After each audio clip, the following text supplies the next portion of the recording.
శ్రీమాత్రే నమ. జై గురు దత్తాత్రేయ నమ. ఈ వీడియోలో మనం ఏప్రిల్ 2వ తారీఖు నుంచి మే 11వ తారీఖు మధ్యన కుజగ్రహం మేషరాశిలో సంచరిస్తున్న సమయంలో ఎటువంటి ప్రభావాలు కనబడతాయి అనే పరిశీలనలో మనకి ఏప్రిల్ 2వ తారీఖున శని భగవానుడు మీనరాశిలో ప్రవేశించి అక్కడ ఉన్నటువంటి శని భగవానుడితో కలియడం జరుగుతూ ఉంటుంది. ఇది ఒక విధంగా మంచి కాంబినేషన్ కాదు. శని భగవానుడు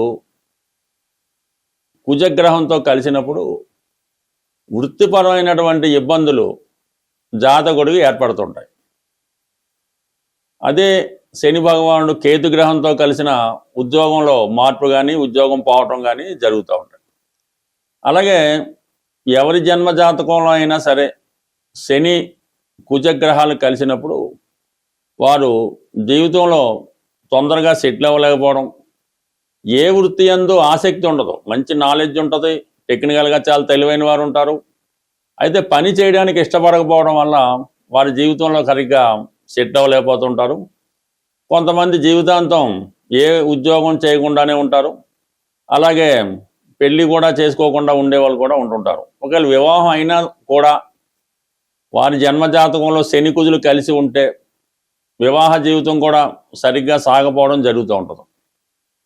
ఇదే స్త్రీ జాతకంలో శని కుజులు కలిసి ఉంటే అసమర్థుడైనటువంటి భర్త రావడం వల్ల ఆమె వివాహ జీవితం చాలా స్ట్రగుల్గా ఉంటుంది. భర్తకు సంపాదన లేకపోవడం, భార్య మీద ఆధారపడడం, ఇటువంటి ఇబ్బందుల వల్ల జీవితం స్ట్రగుల్ అవుతుంటుంది. బట్ ఏదైనా రెండు శత్రుగ్రహాల కలయిక మీనరాశిలో కంప్లీట్గా ఎటువంటి ప్రభావం చూపుతుంది, ప్రస్తుతం జరుగుతున్నటువంటి యుద్ధ వాతావరణంలో ఈ గ్రహాల ప్రభావం ఎంతవరకు ఉంటుంది అన్న విషయాన్ని మనం ఈ వీడియోలో పరిశీలించే ప్రయత్నం చేద్దాం. సింహరాశి వారికి ఏప్రిల్ 2 నుంచి మే 11 మధ్యలో కుజుడు మీనరాశిలో ప్రవేశం సింహరాశి వారికి ఏ విధంగా ఉంటుంది అని పరిశీలించినప్పుడు, సింహరాశి వారికి కుజుడు చతుర్థ భాగ్యాధిపతిగా యోగకారకుడు. అష్టమంలోకి ఏ గ్రహం వచ్చినా కూడా ఎంతో కొంత ఇబ్బంది పడిన తర్వాత మళ్ళా మంచి ఫలితం ఇవ్వడం జరుగుతూ ఉంటుంది. మరి శని ప్లస్ కుజుల కలయిక వృత్తిపరంగా ఎవరైతే ప్రభుత్వ ఉద్యోగం కానీ ప్రైవేట్ ఉద్యోగం కానీ చేస్తున్న వారికి ఉద్యోగపరంగా విపరీతమైనటువంటి స్ట్రగులు, ఒత్తిడి, చికాకు ఏర్పడడం జరుగుతూ ఉంటుంది. ఎంతో ఓర్పు సహనం ఉంటే తప్ప ప్రస్తుతం ఉన్నటువంటి ఉద్యోగాన్ని కంటిన్యూ చేయడం కష్టమవుతుంది. ఈవెన్ వ్యాపార రంగంలో ఉన్న వాళ్ళైనా సరే, మరి వ్యాపార రంగంలో ఉన్నవాళ్ళు వారి దగ్గర పనిచేసే వాళ్ళు అయితేనే, అధికారుల వల్ల అయితేనే చాలా ఒత్తిడి ఎదుర్కోవాల్సి వస్తూ ఉంటుంది. మొత్తం మీద ఈ సింహరాశి వారు వృత్తిపరంగా చాలా ఇబ్బందులు, కష్టాలు ఎదుర్కోవడం జరుగుతుంటుంది. మరి జాతకరీత్యా దశ అంతర్దశ అనుకూలించకపోతే ఏదైనా వాహన ప్రమాదాలు కానీ, వ్యక్తిగత ప్రమాదాలు కానీ, అనారోగ్యపరమైన సమస్యలు కానీ ఎదుర్కోవాల్సి ఉంటుంది. ఇక్కడ కంప్లీట్గా మీరు అష్టమ స్థానంలో ఇప్పుడు ఈ 2 గ్రహాలతో పాటు ఏప్రిల్ 14వ తారీఖు వరకు కూడా రాశ్యాధిపతి శుక్రుడు కూడా, రాశ్యాధిపతి రవి కూడా అష్టమ స్థానంలో సంచరించడం జరుగుతుంది. ఈ 2 కూడా మీకు ఈ వృత్తికి దశమ స్థానంలో దిగ్బలం పొందుతాయి కాబట్టి, అంటే రవి కుజులు అష్టమ స్థాన సంచారం వల్ల ఉద్యోగంలో మార్పులు, చికాకులు, ఇబ్బందులు రావడం జరుగుతూ ఉంటుంది. అలాగే శని భగవానుడు కూడా అక్కడ ఉండడం వల్ల జాతకుడు మళ్ళా ప్రయాణాలు చేస్తున్నప్పుడు కానీ, ఎవరితో అయినా సంప్రదింపులు చేస్తున్నప్పుడు సాధారణంగా ఘర్షణ వాతావరణం పడకుండా సాధారణంగా ఉండవలసి ఉంటుంది. ప్రమాదకరమైనటువంటి వృత్తుల్లో ఉన్న వాళ్ళు కూడా జాగ్రత్త వ్యవహరించవలసి ఉంటుంది. సో ఒకవేళ వ్యక్తిగతంగా మీకు కాకపోయినా మీ తండ్రి గారికో మీ కుటుంబంలో పెద్దవారికో సడన్గా ఏదో ఒక హెల్త్ ప్రాబ్లం రావడం, హాస్పిటలైజ్ అవ్వడం లాంటివి కూడా జరిగే అవకాశం ఉంది. కాబట్టి ముఖ్యంగా ఈ సింహరాశి వారికి సూచించేది ఏంటంటే, ఇంపార్టెంట్గా మీరు ఈ రాబోయే ఏప్రిల్ 2వ తారీఖు నుంచి మే 11 మధ్యలో కంప్లీట్గా మీరు సూర్యభగవానుడిని, ఆంజనేయ స్వామి వారిని, శివుణ్ణి కంప్లీట్గా మీరు పూజ చేసుకొని ధ్యానం చేసుకోవడం కానీ, జపం చేసుకోవడం కానీ, హనుమాన్ చాలీసా చదువుకోవడం కానీ, మృత్యుంజయ మహామంత్రాన్ని చదువుకోవడం కానీ కంప్లీట్గా చేయవలసి ఉంటుంది. సో అప్పుడు మాత్రమే ఇటువంటి ఇబ్బందుల నుంచి మీరు బయటపడడం జరుగుతుంటుంది. అయితే ఇంత ఇబ్బంది ఉన్నా మీరేమీ మళ్ళా పెద్దగా ఇబ్బంది పడక్కర్లేదు. లాభస్థానంలో గురుగ్రహ సంచారం మీకు అన్ని విధాల కాపాడుతూ ఉంటుంది. ఏదో ఒక దైవం మిమ్మల్ని నిరంతరం కాపాడడం జరుగుతూ ఉంటుంది. బట్ ఏదైనా ఈ కుజుడు అష్టమ స్థానంలో ఉండి శనితో కలిసినప్పటికి కూడా, అక్కడ రవి ఉన్నప్పటికీ కూడా, ఈ రవి ఎప్పుడైతే మనకి మన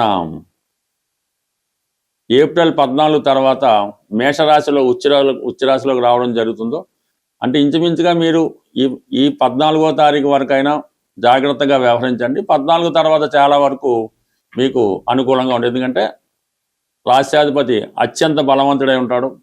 రాశ్యాధిపతి బలంగా ఉన్నప్పుడు మిగతా గ్రహాలు పెద్దగా మనల్ని ఏమి ఇబ్బంది పెట్టవు. దానివల్ల రవి బలం పెరుగుతుంది ఏప్రిల్ 14 తర్వాత. అప్పుడు కార్యసాధనలో మీరు విజయం సాధిస్తారు. అలాగే గురువు మీకు 11లో ఉండడం వల్ల సమయానికి అంతా సమకూరుతుంది. కాబట్టి ఈ కొద్ది రోజుల పాటు అయినా మీరు కొద్దిగా జాగ్రత్తగా వ్యవహరిస్తూ నిదానంగా వ్యవహరించడం వల్ల రాబోయే విపత్తుల నుంచి తప్పించుకునే అవకాశం ఉంటుంది. ప్రస్తుతం ఈ కుజ శని గ్రహాల కలయిక ఏదన్నా ఇప్పుడున్నటువంటి జరుగుతున్నటువంటి యుద్ధ వాతావరణం అవనవండి, ఈ పెట్రోలు, గ్యాసు, నిత్యావసరాలు వస్తువులు ధరలు పెరగడానికి ఈ గ్రహాల కలయిక కొంతవరకు కారణం అవుతూ ఉంటుంది. చాలా వరకు నిరుద్యోగ సమస్య కూడా పెరుగుతూ ఉంటుంది ఈ గ్రహాల కలయిక వల్ల.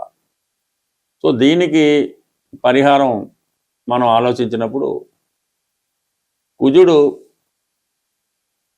విష్ణుమూర్తి అంశ, శని భగవానుడు ఈశ్వర అంశ. అంటే అంతా ఒకటే, కానీ జస్ట్ క్లారిటీ కోసం చెప్తున్నాం, అందరూ ఒకటే.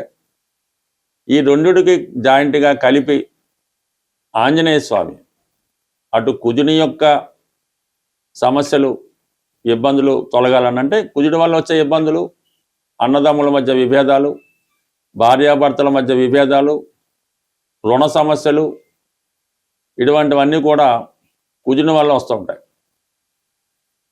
దానికి పరిహారానికి ఆంజనేయ స్వామి.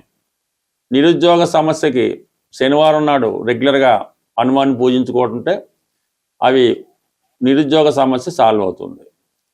రుణ బాధలు, అన్నదమ్ముల గొడవలు, భార్యాభర్తల విభేదాలు, పెళ్లికి సంబంధించిన సమస్యలు ఉంటే మంగళవారం రోజు ఆంజనేయ స్వామిని ఆరాధించడం వల్ల ఈ సమస్యలు సాల్వ్ అవుతాయి. శని భగవానుడు కూడా మరి 2 గ్రహాలకి ఆంజనేయ స్వామి కాబట్టి, శని యొక్క ఇబ్బందుల నుంచి మనం బయటపడాలంటే శనివారం రోజు నియమంగా ఉండి ఆంజనేయ స్వామిని ఆరాధించుకోవాలి. అంటే ఇప్పుడు జాయింట్గా మనం ఈ సమస్య నుంచి బయటపడాలంటే ఆంజనేయ స్వామి వారిని శనివారం రోజు చక్కగా అభిషేకం చేయించి వడమాల సమర్పించడం వల్ల మనకి కంప్లీట్గా ఈ సమస్య పరిష్కారం అవుతుంది. మీకు ఏ సమస్య అవనవండి, కనీసం 1 వారం అనేది చేసినందుకు మాత్రమే సరిపోదు. కనీసం 8 వారాలు చేయడం వల్ల ఈ విధంగా రెగ్యులర్గా ఆంజనేయ స్వామి వారికి అభిషేకం, వడమాల సమర్పించడం, ఆ రోజు మనం చాలా నియమనిష్టలతో ఉండడం, 3 సార్లు 3 పూట్ల హనుమాన్ చాలీసా పారాయణ చేయడం వల్ల తొందరగా స్వామి యొక్క అనుగ్రహం పొందడం జరుగుతూ ఉంటుంది. అయితే ఈ 2 గ్రహాలు మీనరాశిలో కలుసుకున్నాయి కాబట్టి మీనరాశి అయినటువంటి అధిపతి గురువు కూడా మనం శాంతి చేయవలసి ఉంటుంది, పరిహారం చేయవలసి ఉంటుంది. గురువుకి సింపుల్గా పరిహారం ఏంటంటే గురువు ఆరాధన. దత్తాత్రేయుడు, షిరిడి సాయిబాబా వారు, రాఘవేంద్ర స్వామి, మీకు విద్య నేర్పిన గురువు, లేదంటే మీకు జన్మనిచ్చిన మీ తల్లిదండ్రులు, వీళ్ళని పూజించడం వల్ల గురువు మీకు ప్రసన్నుడు అవ్వడం జరుగుతూ ఉంటుంది. ఈ సమయంలో మీరు మరీ ఇబ్బందులతో ఉంటే మీ తల్లిదండ్రులకు కానీ మీ గురువుకు కానీ చక్కగా వాళ్ళని సత్కరించి ఒక మంచి వారికి ఇష్టమైనటువంటి వస్త్రాలు బహుమతిగా ఇవ్వడం వల్ల కంప్లీట్గా మీరు ఈ సమస్య నుంచి పరిష్కారం, సమస్య ఉన్నా లేకపోయినా కంప్లీట్గా గురుగ్రహ అనుగ్రహం కోసం దత్తాత్రేయుని ఆరాధించడం వల్ల, దత్తాత్రేయుని క్షేత్రాలు పిఠాపురం అవ్వచ్చు, షిరిడి అవ్వచ్చు, గాన్గాపూర్ అవ్వచ్చు, ఏదో ఒక దత్తక్షేత్రాన్ని దర్శించవచ్చు. లేదా మీ గురువు యొక్క గృహమే దత్తక్షేత్రం అవుతుంది, లేదంటే ఒక గోశాల కూడా మీకు దత్తక్షేత్రంతో సమానం అవుతుంది. అటువంటి వాళ్ళని సందర్శించి అక్కడ కొద్దిసేపు మీరు విశ్రాంతిగా ధ్యానం చేస్తూ కూర్చుంటే మీకు ఆ పాజిటివ్ హీలింగ్ అయి అన్ని గ్రహాలు మీకు వశం అవడం జరుగుతూ ఉంటుంది. మనం గ్రహాలతో పరిచయం పెంచుకొని వాటిని ఆరాధిస్తూ ఉంటే గ్రహాలు మనతో మాట్లాడి అవి ఏం చేయాలో అవే చెప్తూ ఉంటాయి. స్వస్తి.